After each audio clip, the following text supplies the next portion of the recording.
So Kuldeep and Raj, thank you for joining us. In spite of definitely a lot of rain and traffic, thank you.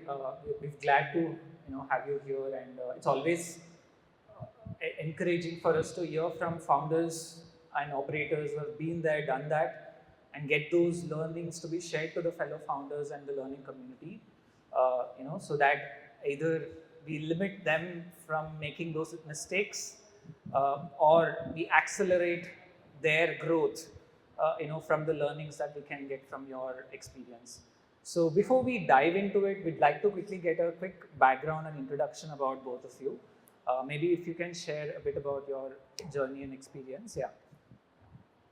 Yeah. Hey everyone. We're not successful entrepreneurs to be honest, the pattern, right? We're a bunch of folks who just started little early, maybe you're getting started now, we just started 2.5 years back. So I'm Kuldeep, I'm the co-founders here at Pension Box. We are solving India's most boring problem, which is pensions and retirement planning, which people do not generally thought about, but they do think about when they're in 40s, 50s, so going forward, right? We help companies roll it out just to their employees. So it's not going B2C, we do B2B2C. We work with HRMS companies, we work with employee benefit companies, and we plug our solution, which is corporate NPS, corporate PF, right? All these boring problems that we take care of. And we are India's only company who focus on such part. It's been 2.5 years. Me and my brother are the co-founders of the company. We have raised pre-seed, we recently raised seed also. But again, just little early on the journey. We all make the same mistakes in the journeys for us. So not qualified to be here on this side of it, or other side, both the ways. But this is us, this is Pension Box, and this is the team. Hi, I'm Raj. I'm co-founder at Plus World. This is my third startup. Started off fairly early because I come from a business family. It was always an objective to build and get into business. Overall, like I have a fair bit of experience seeing success and failure in the past, so we try to share more anecdotes from there in terms of what mistakes we avoided this time, what's working in our favor, and so on. I handle business. I have a brilliant co-founder who works alongside me, manages the product, technology, and marketing.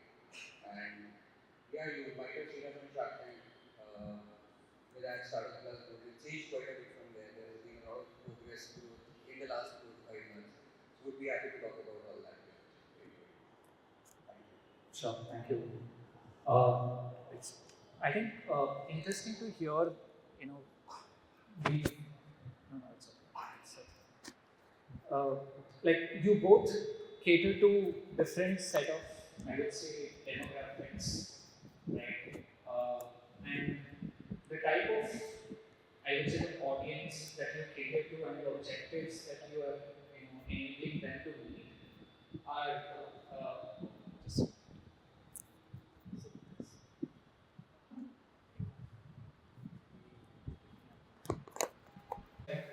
we were taking a poll actually. Some of us here are looking to understand the startup ecosystem and at the same time looking to get into the, if they were to get started in the startup space, or some of them are working at some large organization and maybe thinking about getting started. So if you could share a bit about, from your understanding of getting to know more about your users from a demographic standpoint, and how did you, end up uh, taking the positioning for the business and the offering that you had, and how did that translate into a business opportunity from both you and Kuldeep? Sure, I think I'll start. So, see, hello, yeah. So basically, for us, we started in a very not I would say not in a normal way. Most people in the startup ecosystem have an idea, and then they build on it, they take it to their audience, and it matures. When we were starting, we just had a single problem statement. We saw white space in fintech, wherein basically we saw that homemakers across the country don't have their own fintech app. They're being pushed towards other products, which does happen in hearsay, where they do invest in mutual funds and other places as well. But it's not really an informed investor call that happens. When we wanted to understand whether we are right, we spoke with our users. We spoke with more than 3,000 women in about 3 months while we were actually pursuing different jobs. So in between like these 2-3 startups, I've had about 4 years of corporate experience. There was 2 years where I was actually handling founder's office for another startup. And while doing that, we had a little luxury of money. So we started exploring a little bit on the user research front. We realized there is this specific target audience which basically is in the range of 27 to 40 in homemakers as well, which is very dynamic. They are very used to their phones. They use WhatsApp, they use UPI, they use even UPI for their kitty party payments. And that was sort of enlightening for us. We identified two SIPs in fact. The first and the biggest SIP was actually kitty parties, wherein based on our research, almost 10,000 crores changes hands every month among audience. It's fully unorganized, right? But I think everybody would have seen some flavor of it here. If it was up north, then everybody would have been a part of a kitty in some way or another. Like we have done this work at a home when we were kids. So the first product that we built was actually kitty.club. We launched an app in 3 months. We got good users onto the app. Initially, we used to do their kitty party management on Excel sheets. Product was being loved by the audience, but we realized there is a huge compliance issue over there. We can't really manage those funds the way we were. And within a couple more months, we basically ended that. So this started in 2022. Post which, essentially, we moved to another place, which was the second SIP, which was this jeweler SIP. Now, this is something that I had seen happening at home. So, if you know, every jeweler runs a 10 plus 1, 11 plus 1 kind of a program where you pay them a certain amount every month and they will give you a bonus on top of that as a making charge discount eventually. This is something which we did not think that would be that big, but when we understood this is today a 1.5 lakh crore market and a completely unorganized market. To give you an idea of this, mutual funds have bombed, right? The growth for mutual funds have bombed in the last few years because of technology. It just crossed about 1 lakh crores. This is a SIP which has been blocked by the government. There are multiple regulations which have been brought in so that people don't give their money to jewelers, because then jewelers also scam you sometimes, like maybe 1 in every 100. But there are few cases where people lose money, and this is hard-earned money. So that is where we saw an opportunity. We launched our app with one jeweler first. We realized this is also not going to work. We took it down. Next 4 months, we then launched it with 300 jewelers. But we had P2P investment as the backend for our app, wherein we were basically parking this money. That went to Shark Tank. And if you've seen our episode, nobody understood what P2P was. And when people understood, they started comparing us with Cred, that this is very, very risky. From a retail consumer point of view, it took us some time to actually realize that feedback. That is where we moved from P2P to digital gold. So by the time actually our Shark Tank episode aired, we were already on digital gold, and we had built the product, launched it out, and that's where the users from this age group that we had been targeting, we had been doing research on, started coming onto the app and doing transactions. And today, in the last 4 months, we've had an abnormal growth. And again, we see this is just as, probably even just reaching the finish, like the starting point today, wherein we'll be starting our journey for the coming years. But in a massive landscape of India, everybody wants to buy gold. We are just making it more accessible, more transparent, more easy for you to buy physical gold, uh, and giving you more convenience around it. So in our case, basically, we knew the audience that we had to build for, and we kept building for them till the time the audience validated it for us. So we come under regulatory bodies from the very beginning before we launch a product, right? So let me bifurcate this, right? So either your idea comes under regulations or it does not come under regulations, right? Either your problem statement is covered. If you are in a fintech, uh, you have to get a license, operate, get it done, and then launch it. That's a long journey to operate. We come under that particular journey. So we have to get a license first, build the APIs, get things done, then launch along the journey, right? There's another step, which is if your idea does not come under regulation side of it, you don't have to wait for that to validate with the users. In our case, there are two major important things that we have figured it out. One, who's the decision maker, and who's the actual user, right? So when we do B2B2C, so for our case, let me take an example of other wealth tech apps, right? Other wealth tech apps are generally B2C, right? So let's say co-founder here is basically doing B2C, right? So they're doing a marketing to go in the Shark Tank, create awareness, downloads, investments. In our case, we focus on B2B approach, right? So our decision maker is basically the HR. And then we do not market to the audience directly. We focus on convincing that HR and then rolling out to the audience. Right? So there's another approach which is B2B2C. Many a time it happens that, see, the B2C is the sexier one, right? It's cool to have like all these done. There's a lot of users. There's a lot bigger funnel, 1 lakh users, and then there's a drop down funnel of let's say 1 or 2% or 5% of active users. B2B is long term. Like you have to stickiness, convert that 3 months to 6 months down the line. So what we figured it out that there has to be one decision maker and there has to be one user, which is an employee. So we got the license. By the time we also started creating the product development side of it. So by the time license came in, we already started building the product line on our own, the front end, the back end, the MVP version of it. By the time we had a small pool of people also who want to try it internally. So when you have internal users, that doesn't really come under regulations, right? These are basically a bunch of folks who are just using it internally within the consent of using it. So once the regulation was up, we launched our app then, and then we go towards B2B2C kind of a route for us. And logically, it makes sense for us because it's a long-term problem. We wanted to make the CAC low and the conversion and activations much higher. So another approach towards taking your problem or your part could be looking at who are the decision makers, right? So in case of let's say Byju's or other parts, right? Decision makers are parents, but actual users are kids. In our case, decision makers were HR heads and their actual users were employees. So we basically started talking to HR heads, convincing them and making them ensure that this is good for employees and it not costing you anything on the other side, right? So both the parts in our case. We have two persona to deal with and that's how we took the journey forward. I do recommend a lot of times. There's a book called Disciplined Entrepreneurship. There are 24 steps of disciplined entrepreneurship. Many of the folks that I recommend to do not really buy that.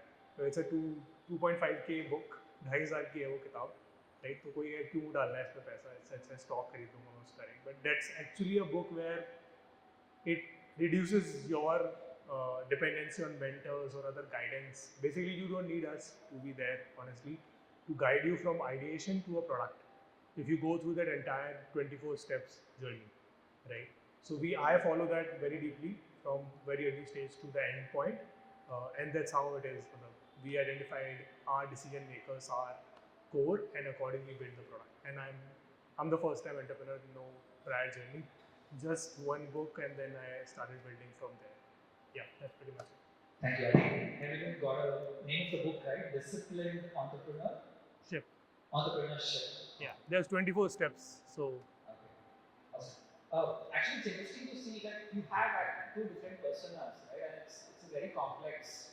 And there are different, I would say, cycles with which you have to engage with each of these users, right?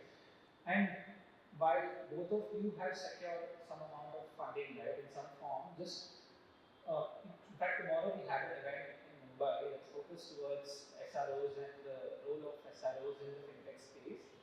And we've seen, at least recently, due to the involvement of the regulatory bodies and the role of RBI for the fintechs specifically, there is I would say, delay with which probably there is some lag or delay in the growth metrics that you may have aimed for, and I'm sure some of it may have delayed too.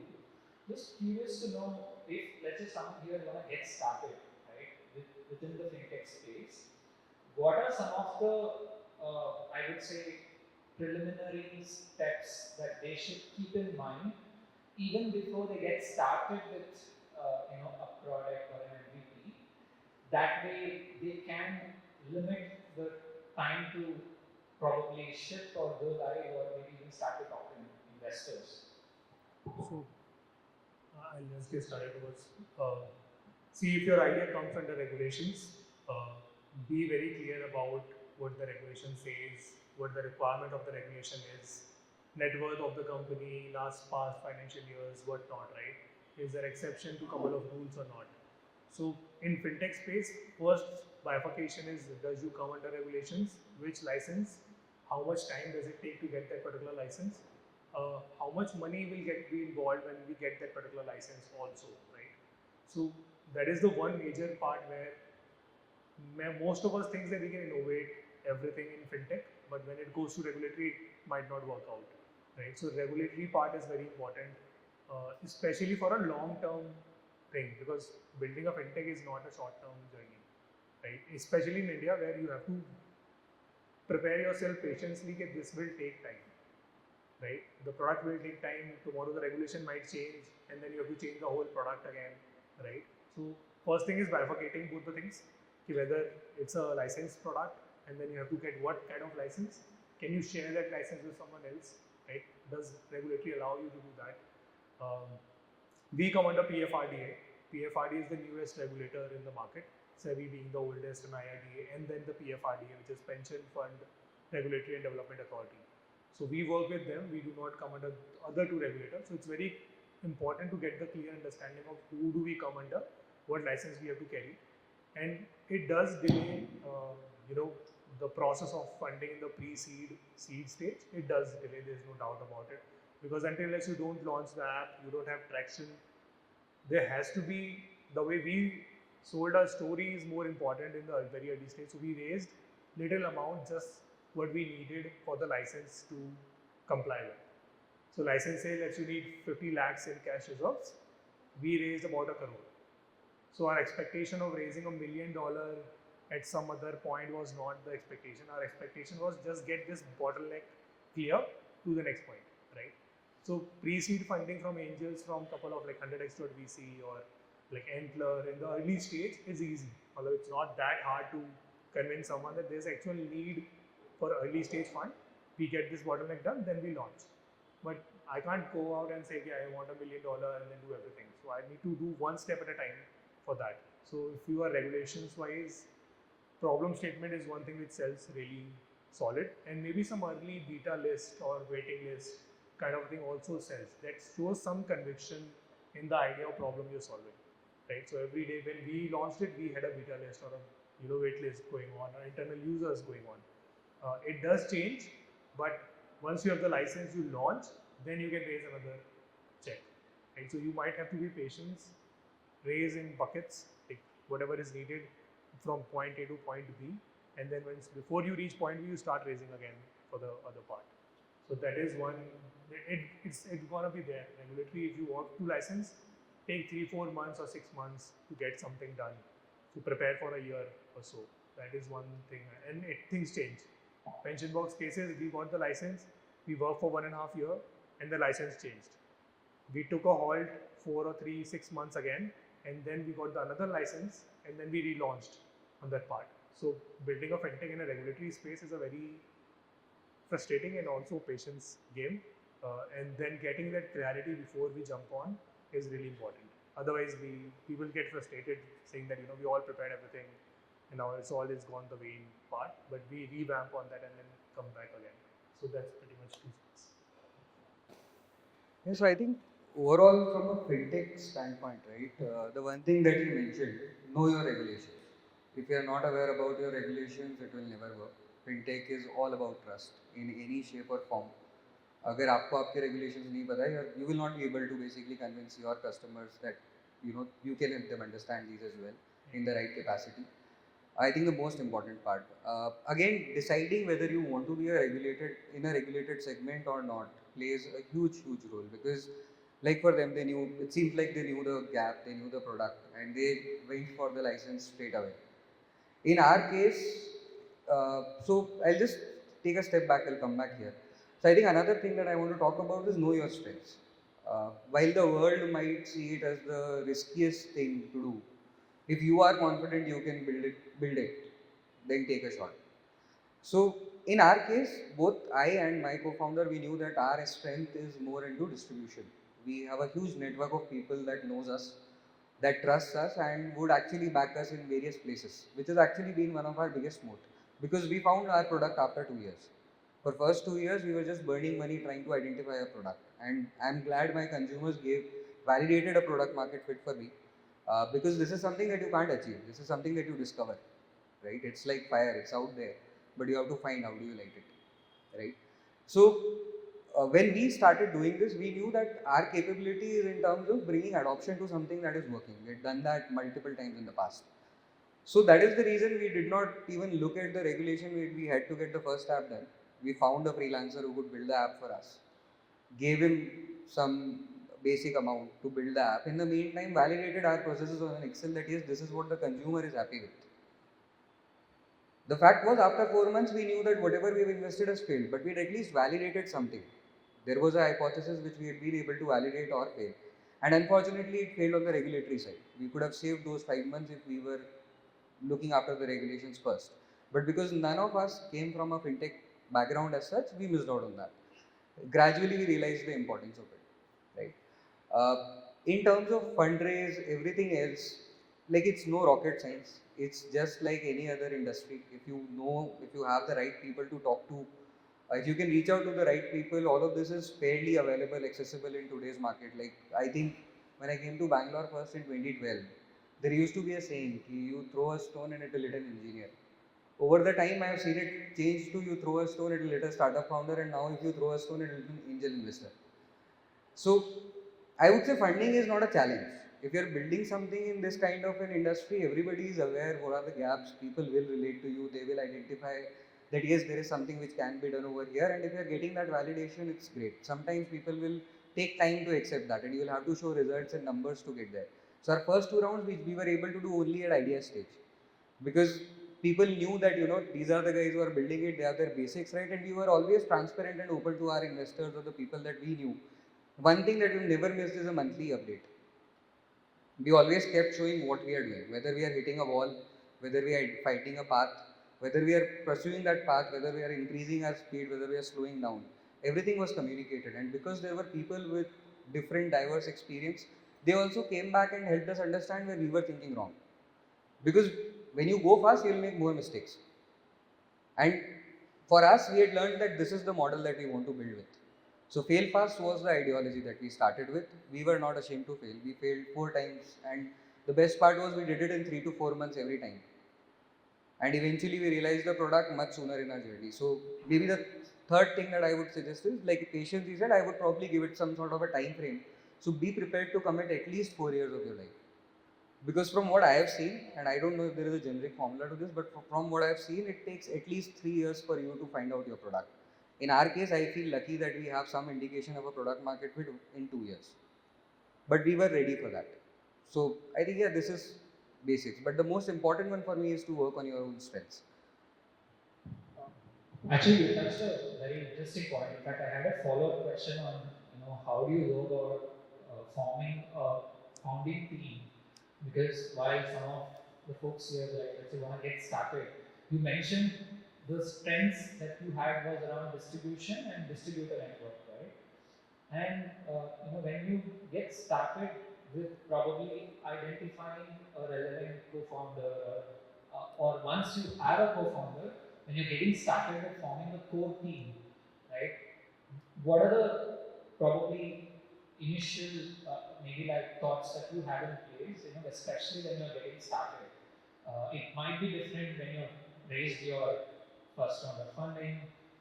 You may be able to hire better talent, but when you are getting started, what is it that some of them who are getting started can keep in mind, especially in identifying the strengths, right? And coming together on an agreement to get started and to move beyond an idea to MVP. The thing that has again worked for us over here is hiring friends. So even the day when we started day zero, when I and we took it up that we are going to do the user research, we didn't do it alone. We told our entire network we were doing it. We asked them if you have a couple of hours to take a few calls for us, record it, we'll listen to it. And there were folks who actually did that, who were interested, who were bored out of their day job, who wanted to take some extra time, do something fun, just contribute to a cause that your friend is working towards. So in the initial days, I feel team is the biggest part. A lot of startups figure out product market fit, but they miss out on teams, and I have seen multiple people crash because of that. I have seen a lot of ideas become huge, which were batshit crazy at the start of it, because they had an amazing team to pull that off. Like, if you have to take a few examples, look at somebody like a Zepto. Now, everybody would have seen an Adit or his co-founder who are like 20 years old. But look at the team which is behind them. Look at the OnePlus. Their CFO, Mr. Ramesh Bapna, who just did a $600 million round for them, is an industry veteran. And there are multiple such folks over there. So, team is the most important part. You need people who have similar belief on the solution that you are trying to build, on the problem that you are trying to solve, so that money is not the only thing that keeps them with you. Identify people who are willing to take a risk alongside you. It's more challenging. Obviously, you will find lesser people. If you meet maybe 100 people, normally you will find 5 or 10 people that you can hire. But here it might reduce to 1 or 2. But that is the brunt that you have to take, because having the wrong team can create a placebo effect for you. You will feel that, okay, I have an amazing customer support guy who comes with an amazing experience. But you will realize after 6 months that I've shaped nothing in terms of process. And these are risks that you don't want to take. So when you bring in people who can shape their own KRAs in the company, who have potential to grow alongside you, that actually gives you a lot of scalability potential. For us, again, like I said, we've worked with multiple folks in the past in multiple founding journeys. So this is my third startup. This is my co-founder's fourth startup. The first time that we are doing it together. We've been friends for last 8 years. We've been trying to find opportunities to work together, and this is where it happened, right? And we got a lot of people that we knew that we could trust blindly into our company. Today we are at a stage where we know that we will scale like crazy in the next 6 months post this Diwali. And what we are doing is we are identifying people who are in their mid-career journeys, who have been in companies stuck there for 5 years, 6 years, shown good progress, good understanding of their domains, and who can grow 2 level, 3 levels if given the opportunity. Now, out of 5, maybe 1 or 2 people are able to actually live up to those expectations, but even if they don't, so you are setting a benchmark at 100, the passing marks are at 33. So they will give you a 40 or 50, which will be satisfactory enough for you. So at different stages, you need to hire differently, but hiring, I feel, is again one of the biggest pain points of every startup that I have seen. And it only works when you meet more people, you talk to more people, and you have patience again to basically be with them for a few months, guide them for a few months, and figure out whether that person will be able to pick this up individually or not. Because if they are just stuck to you, and if their every failure is basically being blamed onto you, then they will never take up the ownership, and they're not the right people to go ahead with. Takes time to come up with that, but I think once you have that understanding and you're clear about what you want, what you don't want, things become easier. Add on to that, because in your scenario, it's a combination of two different personas, right? And in this scenario, okay, one question: did you also have a co-founder who you knew for a long time? So, being again the first time founder, knew no one in the VC or investor wala side. Just bunch of college friends that we all of knew, right? We all know. So we used to have this concept. हमारे batch में ना एक चीता होता था. मतलब we call a cheetah to a guy who is always like ahead of time. हर काम तेजी से करता है. We all know bunch of cheetahs, right, in our batch, in our colleagues. So we use to think about कि जब company बनाएंगे तो हम हमेशा डिस्कस करते रहते थे. एक दोस्त था मेरा जिससे मैं डिस्कस करता था, वो मुझे आइडियाज़ बताता, मैं उससे आइडियाज़. तो जनरली हम सबकी लाइफ में कोई ना कोई होता है जिसे ना हम कोई नया थॉट आया तो उसको जाके बोलते हैं कि यार ये करते हैं. मेरे केस में वो दोस्त नॉर्वे में था, बहुत ज़्यादा पैसे कमा रहा था, तो ऑब्वियसली उसको तो बोल नहीं सकता कि आ जा भाई.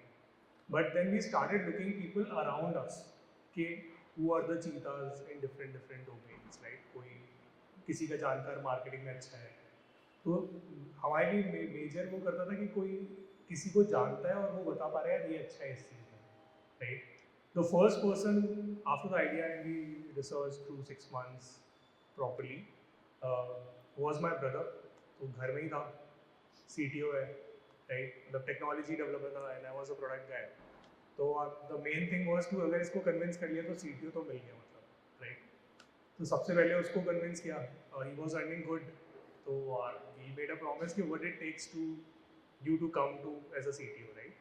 Obviously he has his own, उसे कैनेडा जाना है, उसे XYZ चीज़ें करनी है.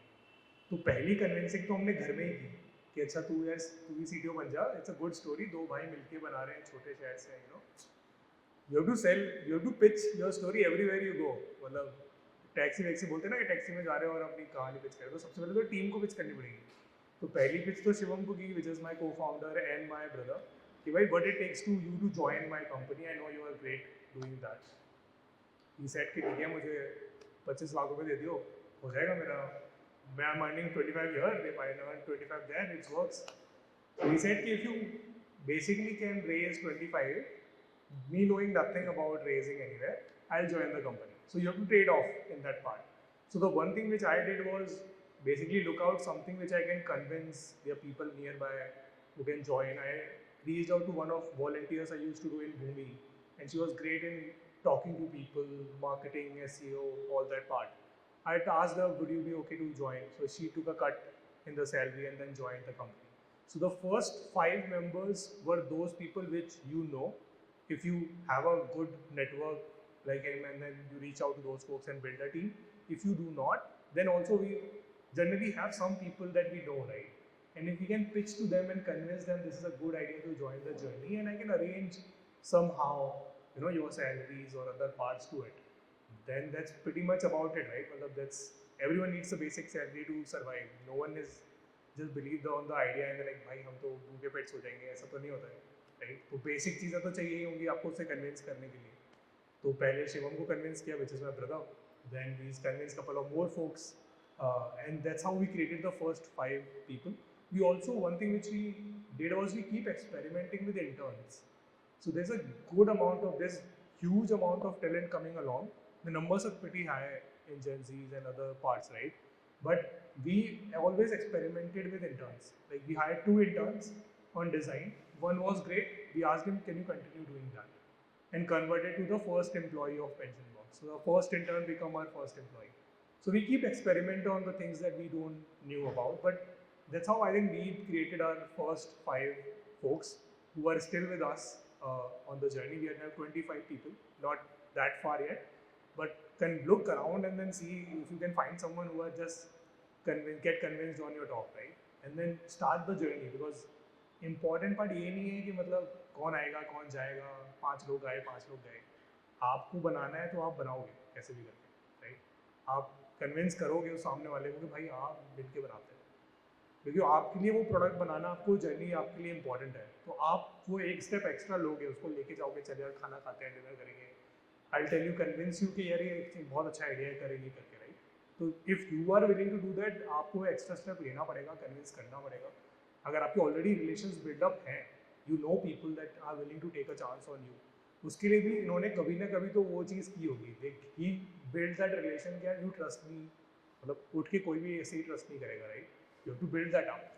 तो for a first time founder like me, I basically started looking around कि कौन है भाई चीता हमारे बैच का, and then just convince that guy कि आ जाओ, क्या लगेगा तुम्हें ज्वाइन करने के लिए। If I can do that, if it's into my power that I can arrange that particular part, he's convinced, right? उसने खुद ही बोला अपने मुझे 25 लाख चाहिए, तो मैंने कर लिया अरेंज, तो उसे ज्वाइन करना पड़ेगा, राइट? तो that's how it is. You have to, first 5 people are basically you pitch for it, is as same as pitching for funds, कि तुम आ जाओ and then we start doing that, and then it keeps on growing, and building a team is hard, there's no doubt about it.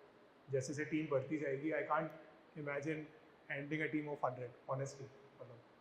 As you grow, there's more things that comes on the plate which you are not prepared about, right? But you just think about the first 5 first, and then things takes one thing at a time from there. I think firstly, I wish I had a brother like you. Secondly, if you have probably like siblings or brothers or sisters, like so start talking to them. If you need to build a storyline, just who to reach out to. And yeah, I think trust adds an important factor. I think that's why we probably have built this trust over a period of time. And I think I also resonate about when you're running initially, when you're thinking about building traction, it's important like you start having maybe interns or someone who can actually take that risk of probably maybe like coming or a lesser salary or and then eventually because they are coming with a trust that you have built with them, right?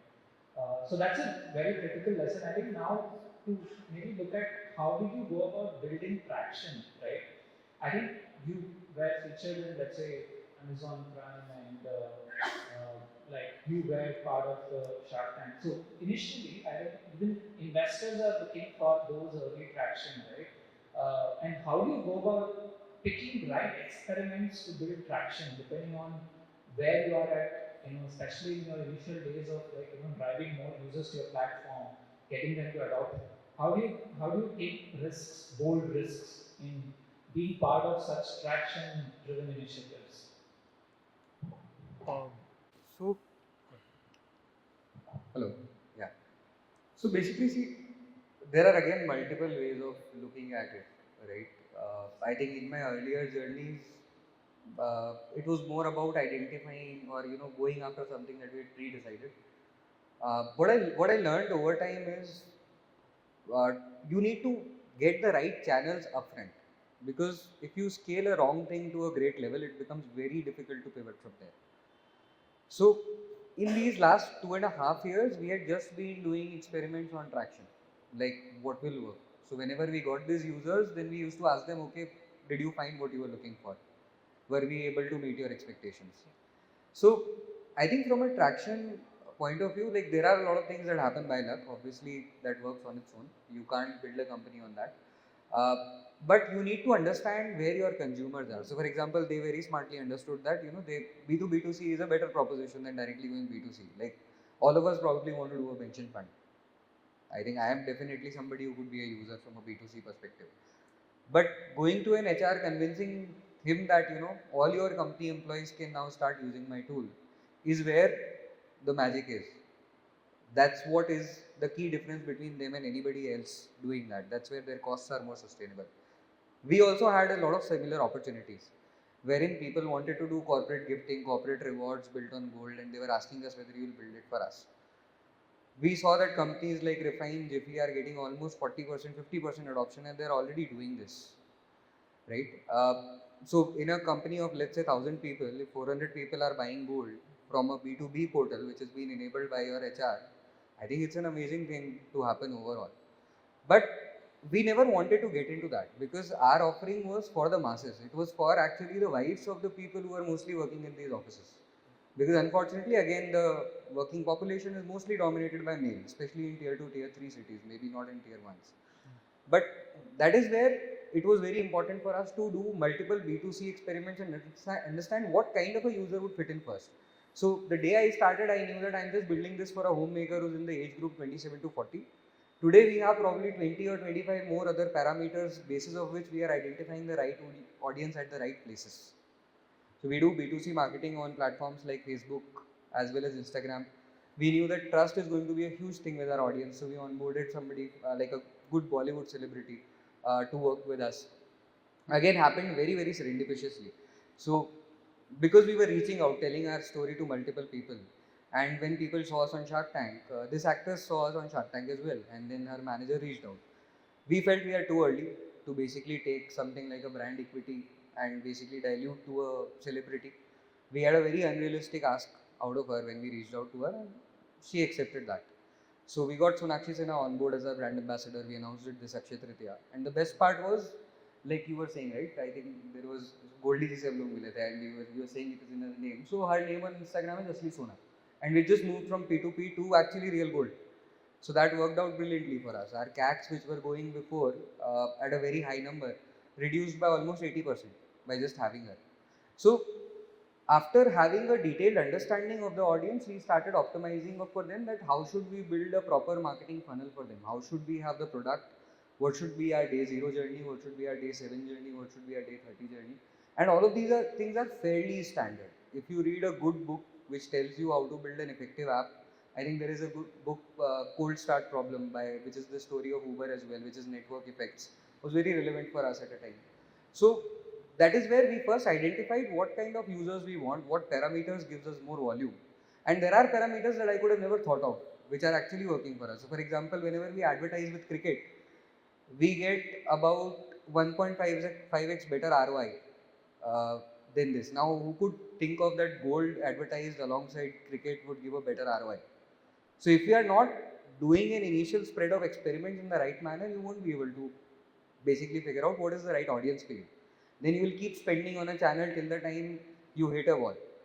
So again, coming back to what I said earlier, a fail fast approach basically enables you to hit walls earlier that you would hit later on in the journey, and then it would be difficult to recover from them. And that's where in the last 2 years we've done so many mistakes. We have burnt almost about 80 odd lakhs in failed marketing experiments. But we've not shied away from taking learnings from them, coming back and saying that, hey, this does not work because of these things. And that still is the basis of whatever we do in future. So while you don't regret over the past, you definitely learn from it and keep building traction from there. And there is a point where these products get actual adoption from your consumers. So in our industry, in homemakers, word of mouth is a huge thing. Via these kitty parties, via various constructs, people love to share what they're doing and flaunt their savings as well, especially in gold. And as the redemption started happening from the platform, we saw that one user who's redeeming is actually not just renewing but getting 3 more users onto the platform. So that again shaped up. So now we are building product features to again amplify that and see how far can we go with that. We've had users who brought in almost about 250, 300 users via referral. So we know that this is going to be a huge behavior for us, and again that's shaping its traction for us. We realized our day zero journey is the stronger one. So about 4.5-5% consumers transact on day zero when they download the app. But there are other 95% who are not transacting.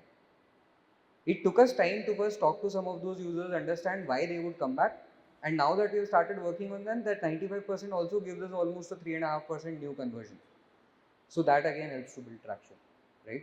And then we've done a lot of UGC, a lot of marketing, a lot of content that definitely adds on to it. So we are like a typical D2C company when it comes to looking at adoption. And we've been able to get traction from the larger masses this way. We've done a few co-branded campaigns with jewelers as well to build trust in multiple places. So the only KPI that we measure end of the day is trust. And we've done multiple campaigns towards that. We saw that some of them are also generating traction for us. So like I host a podcast wherein I interview multiple jewelers and enable them to tell their stories. And we get a lot of traction from there. Their entire audience base becomes very, very visible for us. And then they come directly to the app and transact with us. So again, it's a journey. You have to keep learning. But if you know your audience well, it is not a unheard of problem, or it's not a unsolvable problem. So we did both, like B2B and then B2C side also, because at the end of the day, any individual can open up their own account. They can link up their NPS accounts or PF accounts and then do multiple things, right? So there was one thing, because coming from a background where I did product but I didn't do marketing. I learned marketing from a very basic standpoint. Um, so one of the things that we learned a lot is like look for the demand wherever there's a demand, right? So that similar to, let's say, there are two types of ads. Like there's a display ad or a YouTube ad that you see, and then there's a search ad, right? Search ad is for the people who search about those things. So if someone is searching about open NPS online, they should see us very naturally, apart from any other government website, right? So we prioritize search ads more than any other ad that we want to try to. So we did try display ad, we did try search ads. Search ads becomes more demand intent driven B2C kind of a thing, right? Which is for us. So every day we put some campaigns, we put some search keywords, experiment with that particular part a lot in B2C space. So even if you try now that's open NPS online, you will see pension box on top. You won't see our ad, but if you have intent to do it, then we are there. So that is one thing which we wanted to make sure that if there is a demand, we fulfill that demand using our ad. We're not creating new demand till we actually scale up to a height where we are able to capable to basically meet that particular demand. But I think very early stage, like first 100, first 200, 500 users that we got was basically through people sharing. We basically asked people that share about our startup, share about our things. So in generally on Instagram or Facebook, WhatsApp, all those things basically got us about 1,000 people in the waitlist. So the first 1,000 people that joined us was through LinkedIn, through WhatsApp, through other things, group of school or colleges folks. we shared I'm doing this startup, why don't you share this XYZ, right? So the first 1,000 people who signed up on Pension Box were basically the folks who we shared through some known networks, XYZ, right? After that, once we know the persona of what kind of people are signing up, so we used to ask for their age in the waitlist also, like what age group you are in. And then we started doing small campaigns throughout the content. So we did a small video and then put 5,000 and see how that works out. So very early stage experiments in B2C. Uh, we did talk to a lot of HRs before we actually spend money because it's not hard to find HRs, right? All companies might have some HR friend, you might have some HR friends. So we actually talked to a lot of HRs before spending money uh, because the leads cost or there's tools, right? And the tools buy are there and keyword search is there. We basically talks about कि इस keyword पे इतना पैसा खर्च हो रहा है, right? तो क्यों करना है वो भी खर्चा initial stage में you start talking to people through the knowns part of it, right? So that's one part we did. Once we figured it out, what works, then we start spending some money on the search ads, on the display ads part of it, right? We did do one display ad, which is a video of PF. We made that video in-house, figured it out how the PF journal comments look like, and it was great for us to try that out.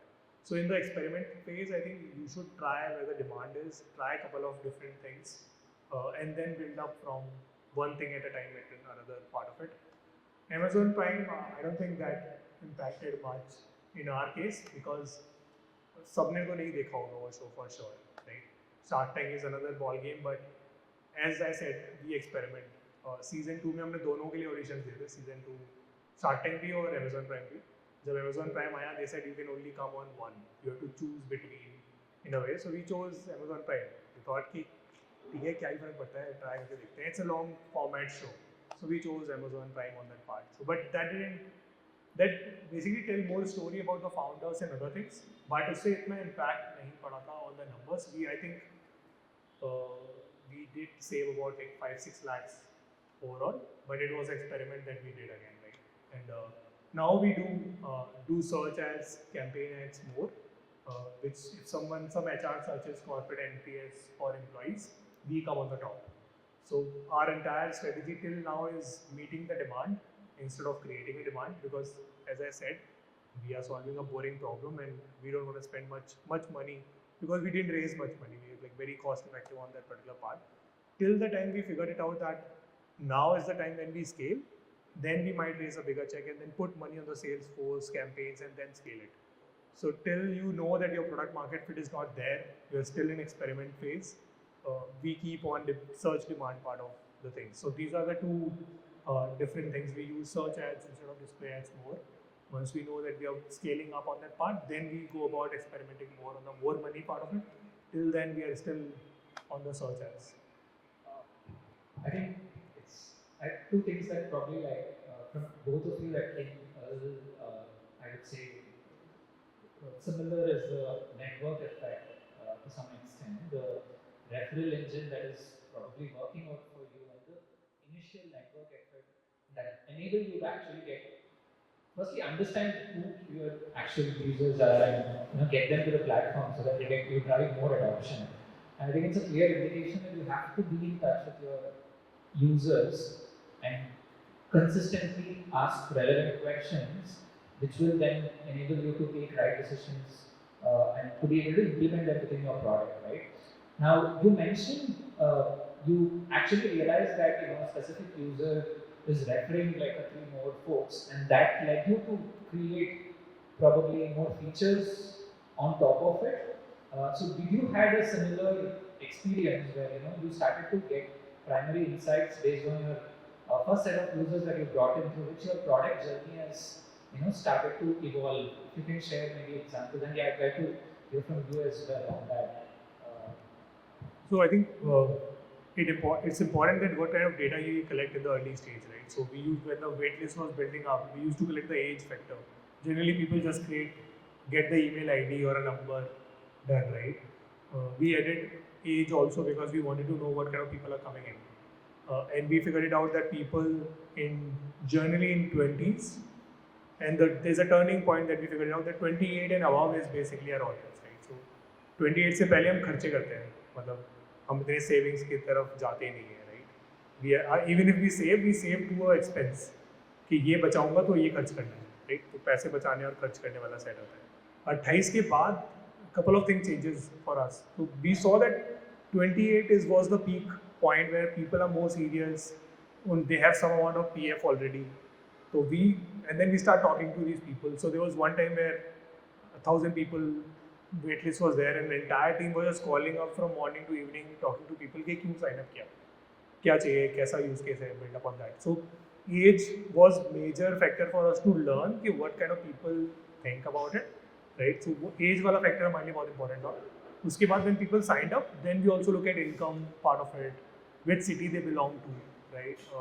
उनके PF में कितना build up हो रहा है, मतलब how much they've already saved up, how far is their journey part of it. But very early सिर्फ age से पता चला था कि 28 से ऊपर का target audience is the major one. People in their 30s and their 40s majorly have big PF already saved up. So that is one part where we started creating or sharing content which resonates more with 30s and 40s, not with the 20s folks. So even now our target audience goes along 28 and above, 28 and below not that much, but initial data that came along, and everyone, I think he also resonated with every data that comes sits on the top of it, right? So पहले कुछ base data आएगा, आप उससे कुछ सीखोगे, फिर कुछ और डेटा बिल्डअप करेगा, फिर उससे आपको कुछ इंसाइट्स मिलेंगे. Similarly, जैसे एक बंदा दूसरे को रेफर कर रहा है, तो why don't incentivize that guy to refer more, and then he will refer more, right? So these are the small data points. हमारे केस में वो एज था जहाँ पे सेविंग बिहेवियर चेंज हो जाता है. After you made couple of switches, your salary is taxable versus non-taxable. So that was one major thing where we started looking at bifurcation on the part. So folks who are about 28, actually there is a greater chance that they end up, they want to save tax. Yeah. That was a major indicator as well for you to determine. Even though they don't want to save, but they want to save tax. Right. Right.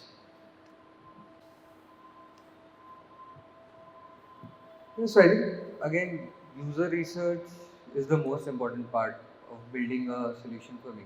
Like you mentioned, staying in touch with your consumers, I think I'll limit it to just that, right? Asking them a relevant question is something which is very subjective, because what is relevant? Half of the time you only don't know that. That's the reason you are asking them. And then taking the right decision is again the biggest stigma I think out there, because you have to just take a decision. You don't have to take the right decision always. Once you take a decision, you need to have the right framework to understand whether it was right or not. So for us, everything that you see on Plus Gold is because of the consumer research that we do, the user research that we do. We have a dedicated team from day zero, which basically talks to the consumers, and we manage a community on WhatsApp, which is about 25,000 consumers so far. Before launching the app, we have done everything that we are doing on the app without even having a tech piece to it, because I don't believe in spending on tech. This is a cost which is the most difficult to amortize. Like startups will become positive on various other levels, but whenever you amortize it, their cost against their team, it always comes under a loss. That's the general matrix that I have seen. So for us, it was very, very important that what are the consumers liking, and this referral behavior was something which got validated in the first 2 months. So when we did our user research, we first spoke with just our moms at our home. Then we spoke with their kitty party group members, wherein we got in touch with about 20 more people through these two people. When we met these 20 people, we got another 10 references from each one of them. We didn't realize when we had spoken with about 3,000 women. So we knew that referral is the thing which is going to be forward. There are a lot of things about the general consumer pattern in jewelry that we also learned by speaking to multiple jewelers. In fact, one more thing that we did which helped us was, because of this ache that I had, where I did not want to invest on tech upfront or too much too soon, we took up a jeweler's app, wherein this entire saving scheme that we are selling to the consumer, we've built this app for one of the most popular jewelers across the country. And we did all the mistakes that we could do in that and learned everything from there. In fact, we made money while building that app as well. So we managed our tech cost, and we were also able to build our product with the same team. We were able to scale team, hire 3 more people, which ideally we would not have had budgets for.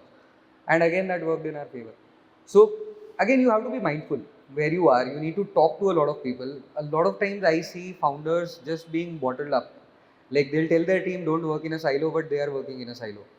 I think as a founder you need to be out there. There are multiple people facing such challenges. I think startup को business बुलाना चालू कर देंगे आधी problem solve हो जाती है because I come from a Jain background and I've seen this happening in my community since I was a kid. That people will work within the community, they'll talk to each other, they'll discuss business. There are different times wherein these discussions happen, but if you have been brought up in a Marwadi family with a business background, you would have a lot of these lessons even during your schooling days, embedded to you. Most of us or my friends who come from that background, we have basically sat down at our dad's shops or their offices and done the work. Our summer holidays used to be like that.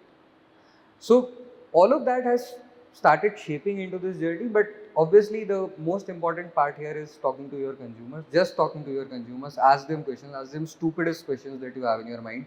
Please don't try and be the person that you want to be in front of them on day zero.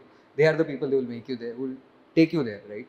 And if you understand that well, you will be able to build a product. So this referral thing is something that we knew we had to bring.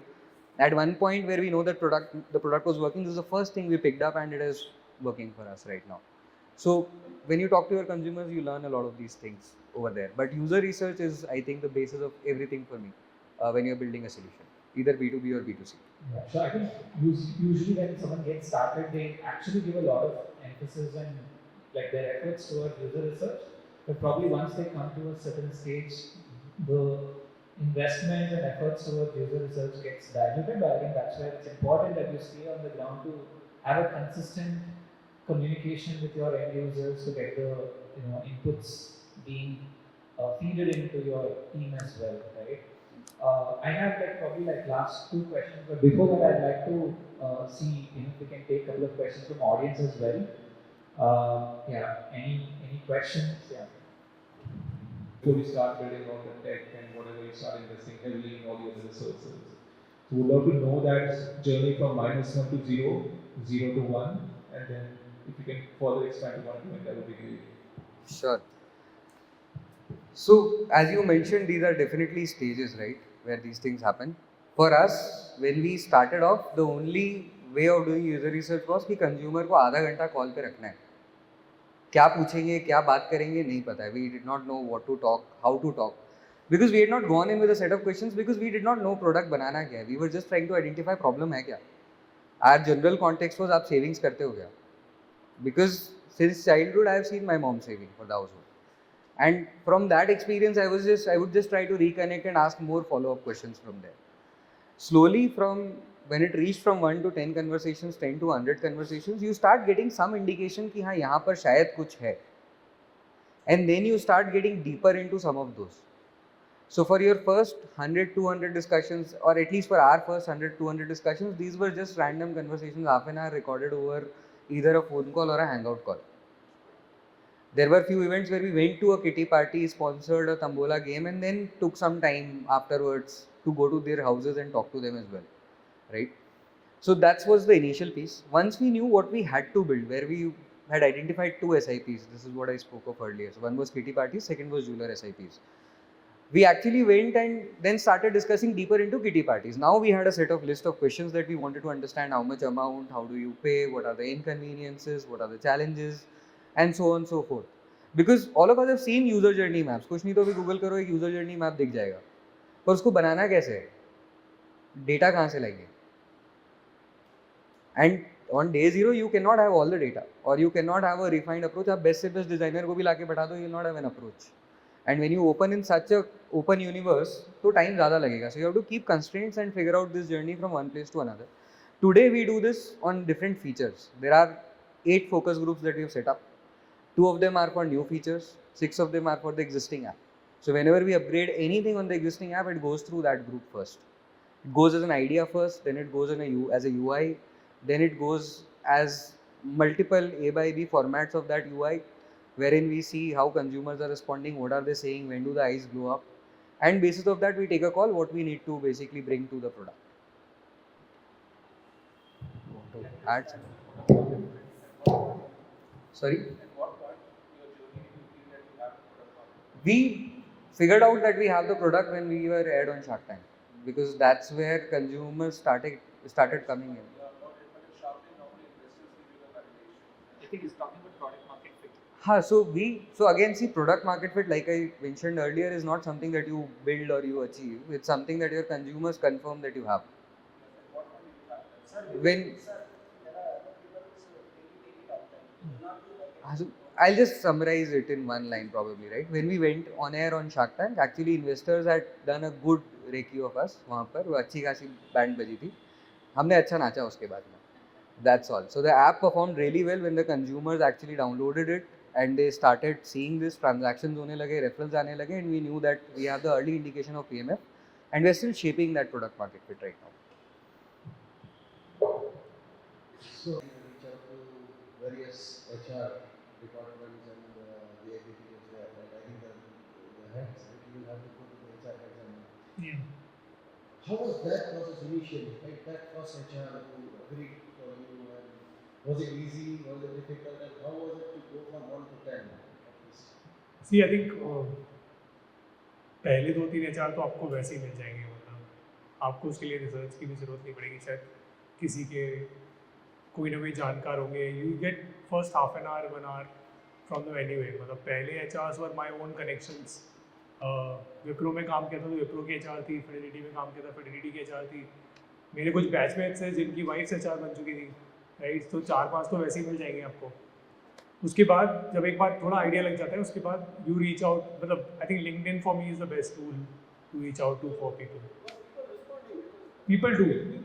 People do respond. Maybe so there's a A/B testing, right? So he said on the UI UX we do it. Type 2 types of messages. Type 2 types of emails. Your pitch can be 2 or 3 differently, right? Maybe people start off with, so maybe it happens that you start off, I get good response on LinkedIn. With the HRs, we usually connect both, like HR, CHRO से भी connect करेंगे, उसके एक level नीचे जो HR associate होगा उससे भी connect कर लो, right? And then keep an open-ended conversation. Yes, hi, I'm Kuldeep XYZ. Would love to explore future synergies, right? So उसमें उसे ऐसा भी लग सकता है कि आप उसको जॉब ऑफर कर रहे हो एज अ फाउंडर, तो they might connect otherwise also, right? ऐसा भी नहीं होगा कि ज़रूरी हमने जाते ही नहीं, just take on a call. मतलब पीपल्स रिस्पॉन्स. ओवरऑल ऐसा सेल्स में कभी ऐसा नहीं होता 10 लोगों को बोला 10 के 10 सुन लिए, राइट? एक सुन लिया तो मतलब 10% सक्सेस रेशियो आपका. मतलब यू आर ऑलरेडी जीता देयर. 10 में से एक सुन रहा है मतलब बहुत सही है वो, राइट? 2-3 सुन ले तो और भी सही रहता है. But sales process is tiring. It's a patience game. You have to reach out to 100 to convert, to talk to 30 people and then eventually convert 2 of them, right? तो वो patience का game है. मतलब हर किसी को बोलेंगे उसने नहीं सुना तो दिल पे तो नहीं लेंगे इस चीज़ को, कह रहे ऐसे ऐसे तूने हमारी बात नहीं, तो ये तो नहीं होता उसमें. But people do listen if you have a proposition which is important for them. Especially generally they have close budget, right? HRs के पास budget limited होता है, वो अप्रूवल के लिए जाते हैं मैनेजमेंट के पास हर चीज़. अगर कुछ आप उनको ऐसा दे रहे हो जो लो कॉस्ट है, फ़ायदे की चीज़ है, तो सबसे आपको उनको ये बताना पड़ेगा कि भाई तुम्हारे पैसे नहीं जा रहे, राइट? तुम उनके लिए एक वैल्यू प्रॉप ढूंढोगे, फिर एक एम्प्लॉय के लिए वैल्यू प्रॉप ढूंढोगे आप, इन आर केस, राइट? तो I get good response, no doubt about it. मेरा तो अच्छा चल रहा है. हाँ हाँ, sure.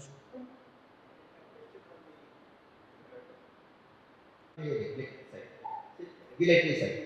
So, all, whether it's RBI, SEBI, or PFRDA, all of them have a very simple philosophy that the entity should have some skin in the game.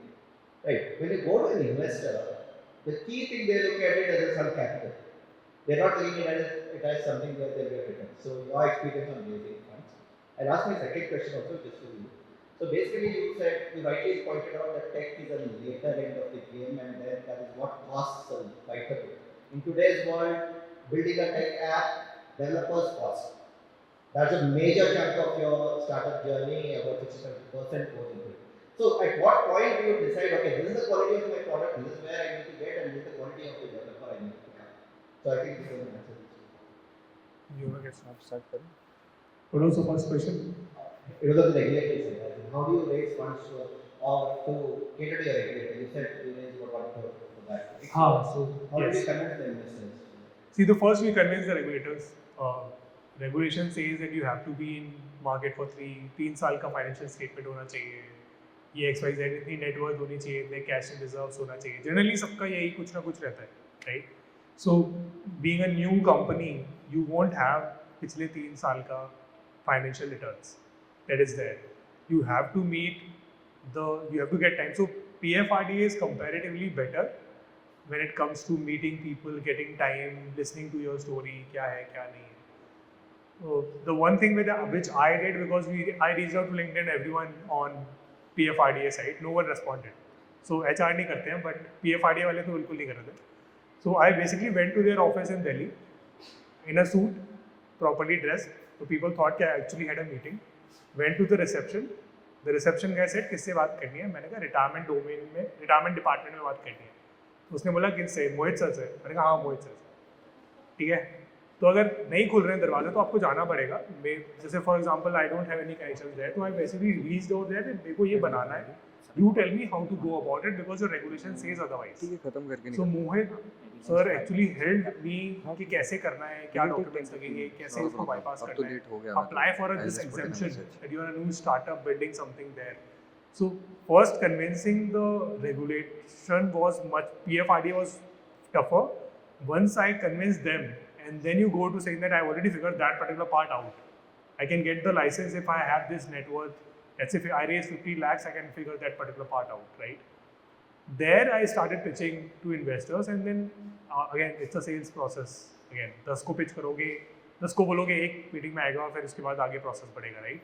So first I convinced the regulatory part, get it sorted, because in our case without the license I can't even get access to APIs, to market, to do anything. तो पहले तो वो करना ही करना है. तो पहले PFRDA को बनाया, वहाँ अपना माथा फोड़ा, देखा कैसे कर सकते हैं. Spent some time, then started reaching out to investors. The first check, so Apar Mea, the founder of Coup, he was the first angel that said over a phone call के looks interesting, जो भी raise कर रहा है, tell me the valuation और जो भी जैसा भी होगा, I'll come in. But that happened because of a referral. So we pitched to Excel Atoms, and there is Prateek, right? So Prateek said कि बहुत ही early हो तुम, तो मतलब कंपनी भी नहीं बनाया तुम्हारा, हम तो भूल जाओ भी, ये तो कुछ नहीं हो सकता, but I can refer you to other focus.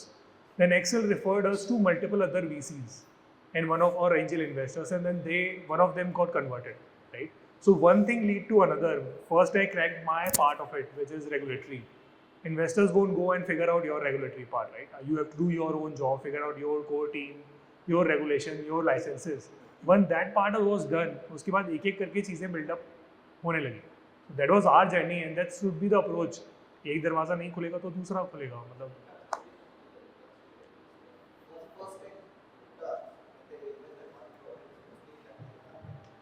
I didn't get that. So that 1 crore that you raised, we cannot promise some sort of a return in 3 years or something like that. We take it so easily. But वो कोई पूछता नहीं है starting में. आप जब मतलब पहली बार रेस कर रहे होते हो, in a pre-seed stage where you are just building the product and then scaling that part, right? तो generally people मतलब 100x won't ask. They say like 7 years में सोचेंगे, right? हाँ, so पहली बार में आपका पहला करोड़ कोई लेगा, वो ये नहीं बोलेगा जब 3 साल में 2-3 करोड़ दे, right? तो वो ऐसा नहीं होगा. Generally it doesn't happen that way. I'll just add one more thing. तो what he said, अगर आपसे कोई बोलता है 2 साल 3 साल में वापस हो तो मत लेना उसका पैसा, प्लीज़ मत लेना. हमने करी है ये गलतियाँ. Second thing, when it comes to product, we always had a number. मतलब हर एक चीज़ हमने डेटा के बेसिस पे ही करी है. सो आपको लगभग 8 से 10,000 डाउनलोड्स पे एक इंडिकेशन मिल जाता है कि आपकी ऐप चल रही नहीं चल रही है. तो by the time our first 4 experiments failed, we had about 40,000 downloads. Every time we use to launch, पहले 10,000 downloads, understand if people are doing the right transaction, you are getting a bare minimum conversion. If you can boost it using the product, then you invest more on technology. So again, see, for me, marketing is going to be my biggest cost header as I move along. So I wanted to optimize that first. So हमने पहले वो किया. We identified the right product, the right marketing campaigns. Still in the process of doing that, and then kept on scaling on tech as the other expense increased.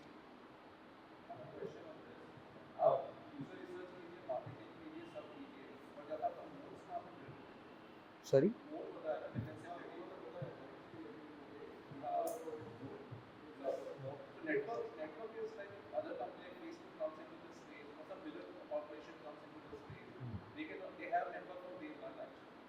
what is your defensibility say in terms of tech or anything else which no one else can do other than Differentiated moat, basically. What is the differentiated moat while you have others? because fintech आज पूरे आज जितनी भी companies देख लो या तो appliance में या user experience problem there is hardly any defensibility for one company over the other. So How do you build that defensibility going forward that 100 players with big distribution mind can't enter that space? Say banks want to enter this space. They can't enter this space because they have the biggest networks out over there. They have the distribution channels out over there. How do you build your moat? Now you don't invest in your tech, the tech can't be the moat, so where do you invest? So, do you want an honest answer or you do want the right answer? honest answer, let's say So, my moat are my investors. investors. I have the best angels working with me, which has been propelling the business from one stage to another. बाकी from a product point of view, if you see जो मैं बेच रहा हूँ वो आपको Airtel की app पे भी मिलेगा. As simple as that. It's digital gold. It's available multiple places. We've been able to build a product on top of that digital gold. That is where in future our moat is going to be the jeweler partners which actually cash in this gold for you and give you jewelry. It's already showing its impact. But I would say till date, my current moat is the people who have invested in me. The biggest digital gold company in India is an investor in me. A lot of jewelers who are investor in me. People who build amazing jewelry brands like Giva, Candier, etc., they are investors in me. People who can give me distribution, B2B, B2C, both, like Varun from Acco, Shark Tank, or folks from Pine Labs, which control POS of more than 10,000 jewelers across the country. That's my moat. Can I add one thing there? एक चीज़ add, see, one, please don't get offended on that. ठीक है, तो fintech में कोई डिफेंसिबिलिटी नहीं होती है. ठीक है? Exactly. कहीं किसी भी प्रोडक्ट में किसी भी कंपनी में कोई डिफेंसिबिलिटी नहीं होती है. द गेट इट, मतलब I understand, that's why I said. So may I know what did you build, मतलब आपने क्या बनाया ऐसा जो डिफेंसिबल हो गया दुनिया से. लेट्स से स्पेस एक्स, ठीक है. So assume that you build something, even a SpaceX have a competitor who is building a similar thing, which is highly like बहुत पैसा लगेगा, सब कुछ लगेगा. इंडिया में कहीं पे भी if you are building something, the only moat you can create is कि you are one step ahead of the competitors, right? आप पहले शुरू किए या बाद में शुरू किए, आपने फीचर्स कुछ ऐसे बनाए, आपने एक्सपीरियंस अच्छा दे दिया, बट कल को जाके 1 साल बाद 2 साल बाद सामने वाला भी सेम एक्सपीरियंस दे देगा. Then you have to build one step extra. That's your moat. But in your offering, in a fintech or any other space, सब इंश्योरेंस बेच रहे हैं, सब गोल्ड बेच रहे हैं, सब एलपीएस भी 1000 लोग कर रहे हैं. What else you can bring? You have to keep innovating every time, keep ahead of the curve, one thing at a step, right? So just to clear that out, there is, if you're a business, if you are in a particular place, if you're running that particular part, there is no differentiability across. Myntra भी same चीज़ कर रहा था, दूसरी चीज़ें भी same चीज़ कर रहे हैं. You have to keep innovating. अगर आप कुछ नया लेके नहीं आ रहे हो मार्केट में, लोग आपको भूलने लग जाएंगे. तो आप धीरे धीरे बिल्डअप करोगे. ऐसा नहीं होगा कि आप डिफेंसिबिलिटी, कोई डिफेंसिबिलिटी नहीं. कल को मेरे पे ज़्यादा पैसा होगा, कल को दूसरी कंपनी में ज़्यादा पैसा होगा. They might build the same product which we did for 1.5 year. They might do it in 6 months. There's no extra something. मतलब this might sound wrong, but उस साइड बैठ के इस साइड ये डिफेंसिबिलिटी का क्वेश्चन करना थोड़ा डिफिकल्ट है. मैं बताता हूँ, I work in the payment tech space. हाँ. हम लोग जैसे कैसे अंडरराइटिंग करते हैं. Okay, what kind of data sources do we use? Okay, proprietary data sources, open data sets. When people say proprietary, Yeah. it's only for you. Yeah, Other company also says the same thing कि proprietary है हमारा, right? So yeah, I think let's keep some of the questions more relevant for everyone. I think one input I got is like I figured that you thought about the cheetah, so it's about probably bringing the cheetah within the products as well. I have a couple more questions before we wrap in next 5 minutes max. I have one question about how do you go about building adoption and retention once you've figured you've got your initial users on board. I think you also mentioned about how did you go about probably getting 3% or 5% of users again get the repeat usability, right? What is it that because that's probably one of the important metric investors also look for, and it's also important as you scale your products, right? How do you go about building adoption and retention Yeah, if you both can touch upon that.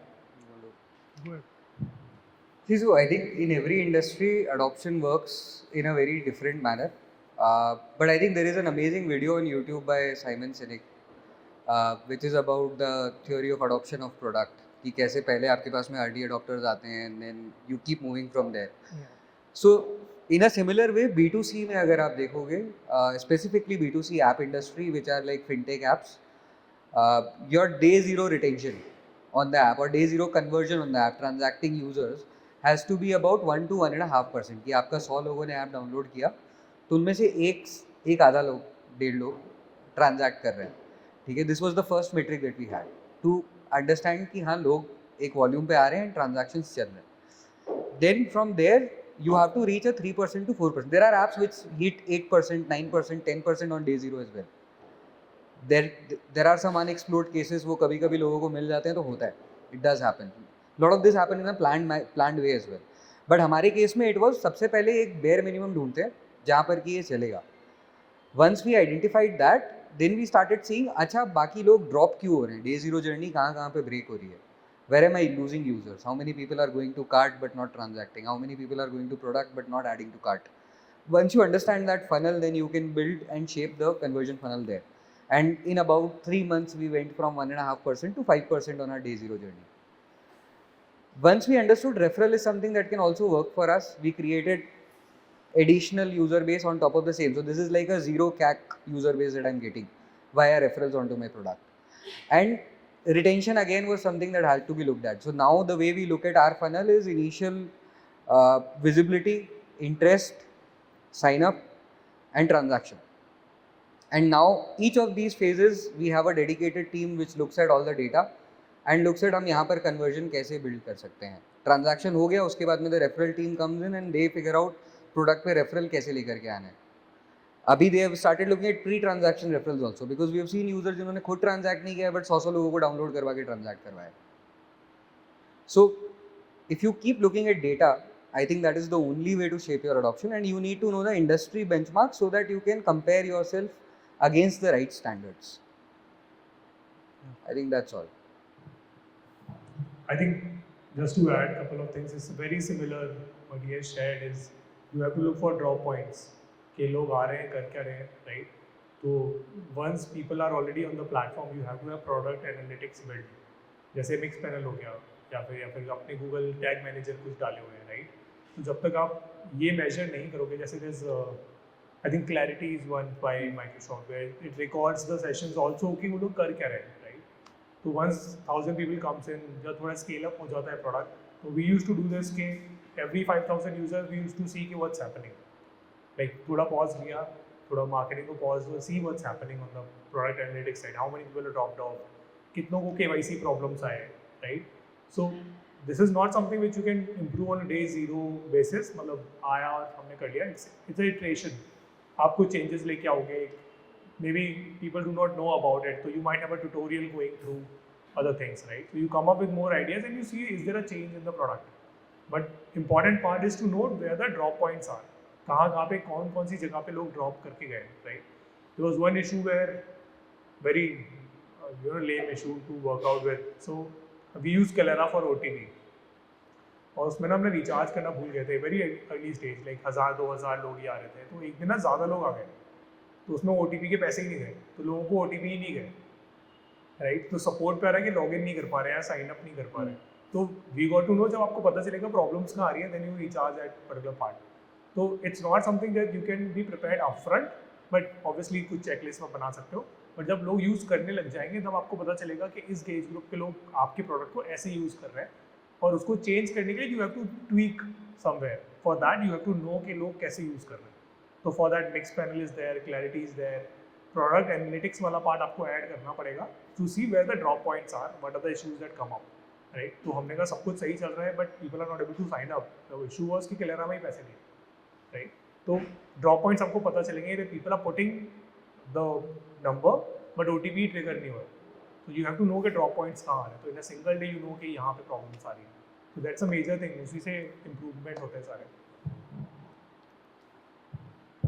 So this might be redundant. I joined a bit late, but I wanted to know that fintech is a very tricky space, right? And how do you deal about security and compliance? Like when we are at very initial stage, security, like in the sense data protection, it could be encryption.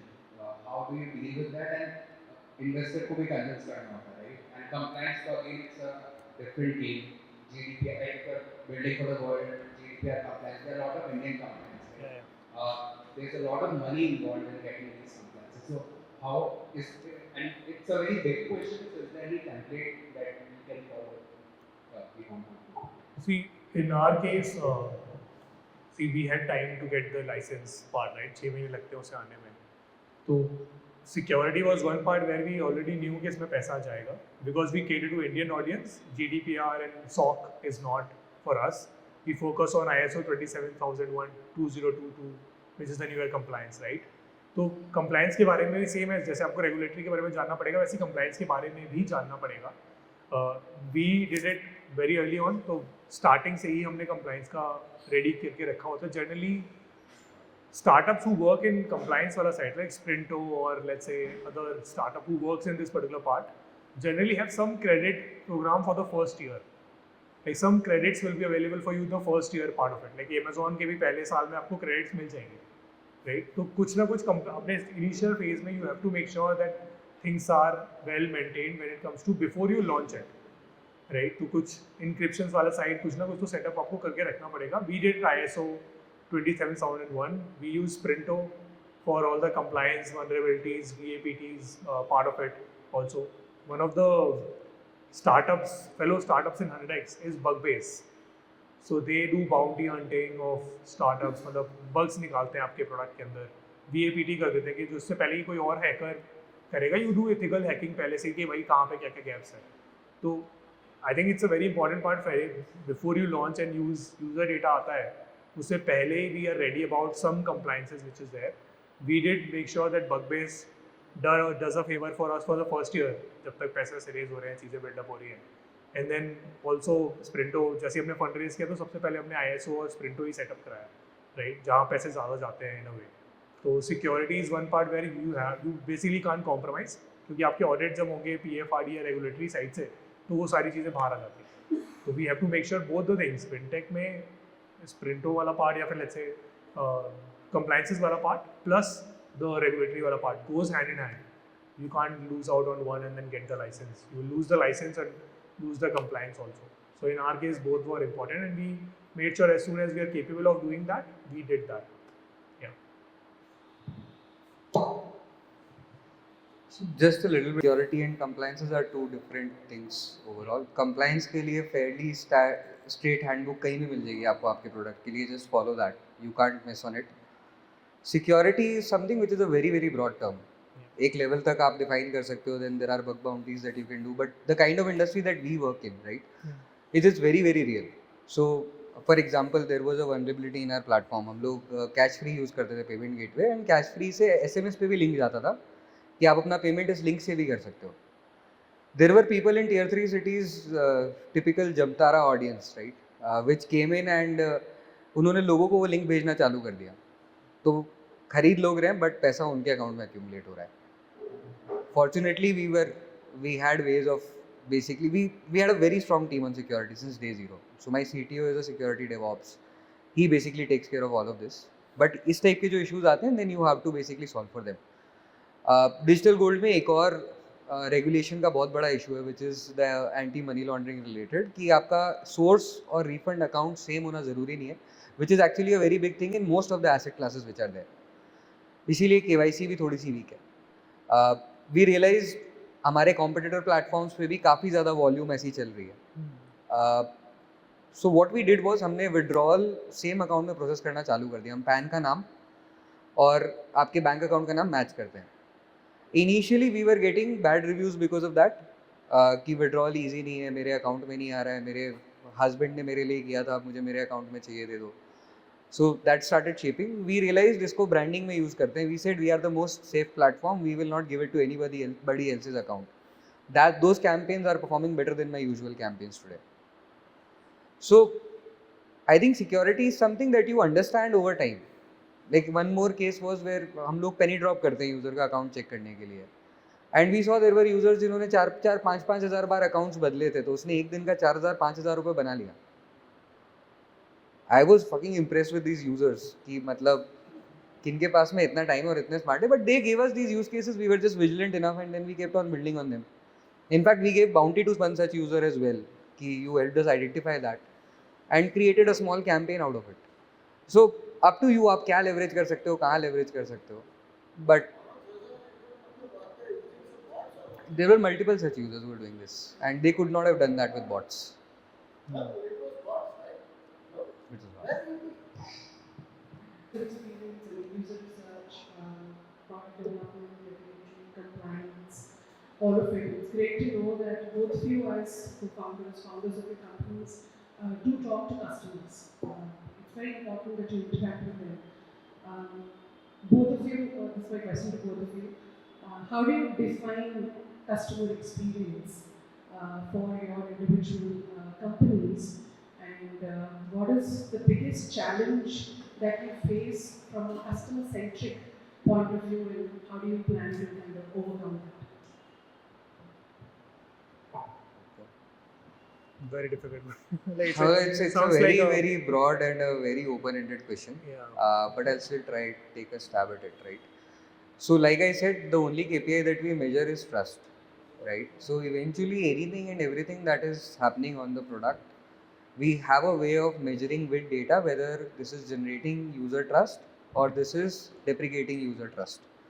That is how we like to define the product for us.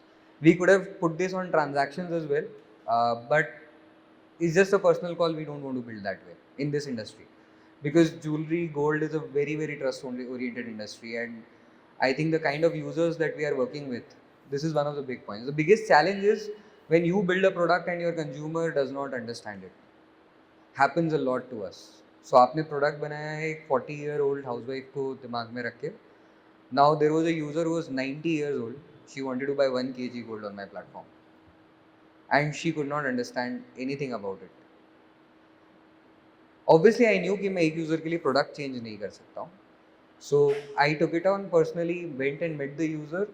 Fortunately, the transaction happened today morning from her because of budget. Thank you to the government for that, right? But with that, I also realized that there are many such users who are in an HNI category for me, and I need to have a separate layer of experience for these users. So my next step is just going to be put an intern to it to handle such users one-on-one. Everything on the product stays the same. Once we have enough sample set, then we'll probably see how do we build for this in a more scalable manner. But I don't think I'll find more users who will want to buy 1 kg on my platform in a day. This is the first user in 4 months. So yeah, that's how we decide on that. We similar journey. You know, if you build for 100 people, I think only 40 will be happy.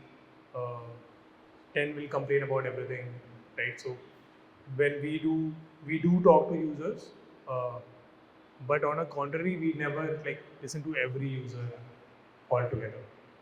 When you get 10 feedbacks or let's say 100 feedbacks, we look at repeatability किसकी है, right? 100 में से कोई एक ऐसी problem है जो बहुत सारे लोगों को आ रही है, then we work on that. Otherwise, every person have their own thoughts. Usually people do not tell the problem. They start telling you the solution. They tell you, okay, you know, ऐसे बनाओ अपना product. तो वो ये नहीं बताएंगे मुझे क्या प्रॉब्लम हो रही है, ये बताएंगे कि तुम्हारे प्रोडक्ट ऐसे बनना चाहिए. तो आप generally the problem comes is we do listen out to people, but we do look at frequency also कि जैसे किसी का केवाईसी इशू हुआ तो कितने लोगों को हुआ, राइट? उस पर काम करते हैं. तो prioritisation happens over frequency. Okay, the second thing that I look at is the ROI of the feature that we build in, right? A lot of people say there's no mutual fund on us. Direct mutual fund, people do not make money. We don't make money on direct mutual fund. Regular mutual fund is not good for users for retirement. As a retirement theme part, because the expense ratio is double. अगर मैं वो feature बना भी दूंगा, मैं उससे कुछ नहीं कमाने वाला, राइट? मतलब as a company, even though users wanted, बहुत अच्छा लगेगा, बट मेरा उसमें कुछ नहीं जाने वाला है. As a company I am not gonna earn anything out of that. If similar things happens over tracking also. Like account aggregator is costly. AI is also costly, right? If I'm earning 30 bucks from someone and I'm giving them more than that, as a company, I won't sustain it. So, customer centric, I totally agree that we have to build that across. I can take one-on-one, like some people who are like थोड़ा सा off जा रहे हैं, तो उनको थोड़ा सा off लेके deal कर लिया. But generally we don't change the whole product just based on customer feedback. If there's a frequency to it, then we listen to it, change it. वरना अगर आप 100 लोगों के हिसाब से प्रोडक्ट बनाने जाओगे 100 अलग प्रोडक्ट्स बनेंगे. आप एक ऐप कभी बना ही नहीं सकते, राइट? तो sometime it goes off also के हमेशा कस्टमर की नहीं सुननी चाहिए, फ्रिक्वेंसी की सुननी चाहिए कि कितनी बार सेम रिपीट चीज़ें आ रही हैं. और अगर कुछ ऐसा आता है जो वन ऑन वन पार्ट है, similar to this case, deal one on that. मतलब we don't have to change the whole product just because एक यूज़र को वो प्रॉब्लम आई, राइट? तो that I think that's a pretty common thing everyone understood from the very beginning के 2-3 बार ठोकर खा के समझ आ जाता है कि ऐसे नहीं करना, राइट? तो that is one thing which everyone does. I think everyone does it a similar way. Thank you. And I have never met them before this event. So, Kuldeep, I found through LinkedIn. I dropped him a message on LinkedIn. See, It's not that LinkedIn I'm works. Yeah. So it was, you have to just figure out the right kind of messaging.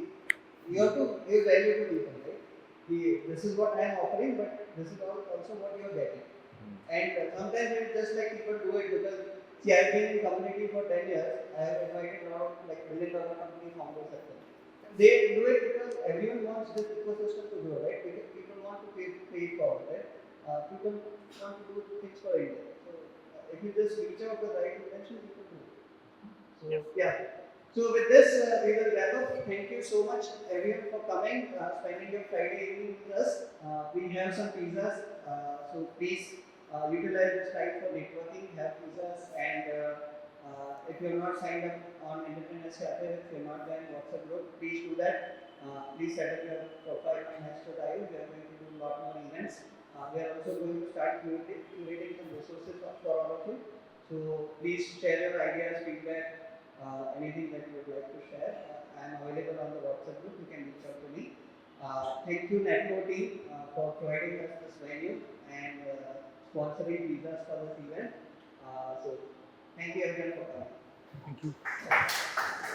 Just one request, before we break, we are running a quick poll. If you all can actually quickly, like sign up to menti.com and like quickly answer the Where's the poll. washroom? It's menti.com, menti.com. Thank you, bhai. And the code is 11416564. It's just 2 questions. Sorry, yeah, it's 11416564.